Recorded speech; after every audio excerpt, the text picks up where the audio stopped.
अगर आप गलती से इन 3 अजीब गुड़ियों को इकट्ठा कर लेते हैं तो आपको तुरंत वहां से भाग जाना चाहिए, वरना आपको बुलाए गए बिस्किट महाराज पकड़ लेंगे और आपको जिंदा ही बिस्किट्स में डुबो देंगे। लेकिन बिस्किट महाराज भी इतनी आसानी से किसी को नुकसान नहीं पहुंचाते। अगर आप उसकी रक्षा करें तो वह शान से चला जाएगा। असल में कुछ समय पहले वह आदमी दुकान में झपकी ले रहा था, तभी अचानक टीवी विज्ञापन में कहा गया कि अगर आप इन तीनों गुड़ियों को इकट्ठा कर लें तो आपको बहुत बड़ी दौलत मिलेगी। उसी समय शेल्फ पर ये गुड़ियां रखी थी। आदमी ने जल्दी से पैकेजिंग खोली और गुड़ियों को मेज पर रख दिया। तभी कमरे में हलचल शुरू हो गई। टीवी का सिग्नल झिलमिलाने लगा और उसमें डरावनी आंखें दिखाई देने लगी। कमरे की लाइटें कभी तेज तो कभी मंद हो गई और आखिरकार पूरी तरह बुझ गई। इसके तुरंत बाद 8 फीट लंबा एक साया दिखाई दिया।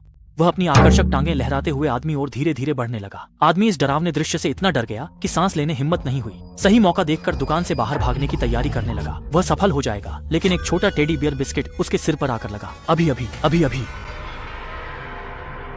चक्कर आने के बाद वह अचानक किसी और दुनिया में पहुंच गया। तुरंत बाद बिस्किट महाराज उसके सामने प्रकट हो गए। वह कुछ समझ पाता इससे पहले ही एक बड़ी हथेली ने उसका सिर पकड़ लिया। अब जमीन भी ढेर सारे छोटे टेडी बियर बिस्किट्स में बदल चुकी थी और आदमी का शरीर लगातार नीचे धंसने लगा, जिससे वह दर्द में तड़पने लगा। वह बिस्किट महाराज के चंगुल से छूटने की कोशिश करता रहा, पर उसकी कोई कोशिश काम न आई। वह बस बेबसी से देखता रहा कि कैसे बिस्किट उसे निगलते जा रहे हैं, जब तक वह पूरी तरह गायब नहीं हो गया।